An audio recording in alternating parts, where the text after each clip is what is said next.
So welcome back. I wanted to take just a few minutes to go over some of the key parts of the ICR, or the syllabus as most people call it.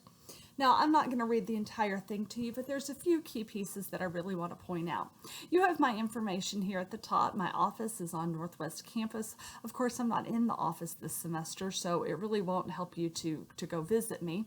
The phone is in my office phone number. So again, I'm not in the office this semester. I can't answer your phone call. You can call and leave me a message and I'll get it on my email, but then I can't call you back. So really the best way to get in touch with me is through email. You have my office hours there, and the office hours are held through Teams. The link is in Blackboard. The link to Teams is in Blackboard, and I went over that in the Blackboard video, so make sure that you've watched that. Now, most of this information, again, I'm going to let you read on your own, but I wanted to point out, if you do need accommodations, make sure you've gone through that SARS office and you've communicated with me with the SARS documentation. The textbook we're using is here. I talk about this in the Blackboard and eLab video that's posted, so if you haven't watched it, watch that. You are required to have the textbook. It does have to be the desktop book. Now, I don't care whether it's an ebook or a physical book, but you do have to have it. And again, you can buy that at one of the bookstores, or I'll provide you with a link to purchase it directly from the publisher. So again, the information you need is the textbook, the access code for eLab, and Excel, which TCC provides free.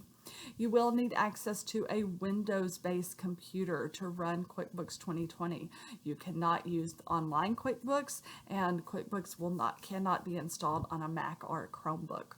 So you'll need to make sure that you have that. The QuickBooks is installed in certain places on campuses. However, I believe those are, at the timing of recording this video, still closed for the fall semester. So I cannot predict the future. I don't know if those locations will open or not, but I wouldn't count on it. So I wouldn't count on that being the only way you can complete your QuickBooks homework. Now, I'm not going to read to you the course goals and learning outcomes. I do want to point out the recommended prerequisite or co-requisite is Accounting 2301 or Accounting 1303. So in QuickBooks, we're going to teach you how to enter the accounting information into the QuickBooks accounting program. I'm not teaching you the accounting information. I'm not teaching you how to analyze that information. I'm assuming that you already know that, or that you're currently learning that. So if you have never taken Accounting 2301 or Accounting 1303, then I strongly encourage you to drop this class and take it either at a time that after you have taken one of these classes or concurrently with one of these classes.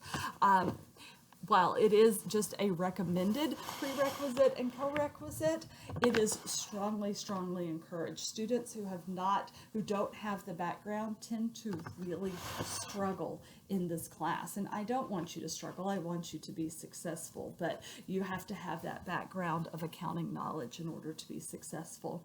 I would also add that I strongly recommend students have completed BCIS 1305 before taking this class. Again, QuickBooks is a pretty intensive computer program, and students who aren't really very familiar with computers tend to struggle a little bit. So the more familiar you can get with computers, the better you'll do at this class. So again, we do have that orientation quiz. I pointed it out in Blackboard. It is mandatory. You do need to take that quiz. It does have unlimited attempts, so take it until you get 100. There's only 2 exams in this course, just a midterm and a final. The exams are based on testing you kind of over that basic accounting knowledge that you need and understanding what you're doing in QuickBooks. Really, the main test comes through these comprehensive cases. So we have 2 comprehensive cases this semester. You'll see on the next page that they're pretty heavily weighted in the overall grand scheme. So you want to make sure that you put some time and effort into those cases. I do accept late cases, but they are assessed a penalty of 25 points per day. So that's pretty substantial. So you want to make sure you can get those cases submitted on time. So here you can see the chapter projects comprise 70% together. What I do is I take all of the chapter projects. There are various projects for each chapter, and I average the grades to come up with one chapter project grade. You have 2 capstone cases that are worth a total of 20%. So each case is worth 10% of your overall course grade. That's a whole letter grade right there.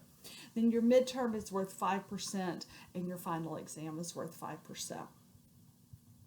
So you can see your class dates here. This is printed in the schedule of due dates. It's also posted in Blackboard. And here we get to our chapter exercises or chapter projects. Each chapter has a certain number of exercises or projects. Most of them are quick graded through eLab, although not all of them are. Late assignments are not accepted, but I do drop the 2 lowest chapter grades at the end of the semester. So all of your assignments are submitted through eLab. I don't take any assignments by email. They have to all be submitted through eLab, and late assignments are not accepted. So this last page is just a lot of information. Again, it's important. I want you to come back and read this, but I'm not going to read it all to you. Just going to highlight a few things. Number 1, I expect you to be considerate and respectful in all of your communications. I want to call you by the name that you prefer to go by. So if you prefer to go by a name other than your legal given name, please complete the record maintenance form with the registrar's office. Now, when you register for eLab, if you register under your preferred name, but your Blackboard shows you under a different name, I don't know that those 2 names go together, and so I don't know who to give your grades to. So for example, if Sally Smith really prefers to go by her middle name, which is Jane, and she's gotten married, so her last name is now Xavier, I don't know that Jane Xavier and Sally Smith are the same person. So I won't give those grades to Sally Smith because I don't know who that is. So either you need to change your name with the registrar's office, or when you register for eLab, you need to register with your same name that you use that shows up on the roster in Blackboard. Now, if you prefer to go by your middle name, again, use that form to change your middle name. So if your name is Jonathan, but you prefer to go by your middle name of Timothy, then change that form. If you just go by a shortened form of your name, like your name is Jonathan and you go by John, I could probably figure that out, or Andrew to Andy or something like that. That I can figure out. But if your name is not fundamentally the same, I don't know who to give your grades to. Again, please don't cheat. I don't want to have to do this, but you will receive a 0 if you're caught cheating, and you will receive referral to the Vice President for Student Development Services. Now, I want to point out the attendance requirement here. According to TCC policy, attendance in online classes is taken through a completion of assignments by the due date. So if you have completed all of your assignments by the due date, you'll be marked present. If you haven't, you'll be marked as an unexcused absence. Excused absences are only for official TCC business. Once you have exceeded 15% of the class dates, in other words, 15% of the due dates, you can be dropped for non-attendance. So you need to, first of all, if you get an attendance alert, then that means you missed an assignment. But second of all, if something happens and you are not able to complete assignments for more than 1 week in a row, you need to be in communication with me, because otherwise I have to go in and drop you if you just drop off the face of the earth and I don't know what happened to you.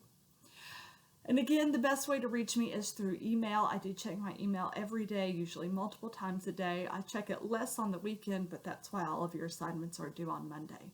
So I'm looking forward to a great semester, and I hope you are too.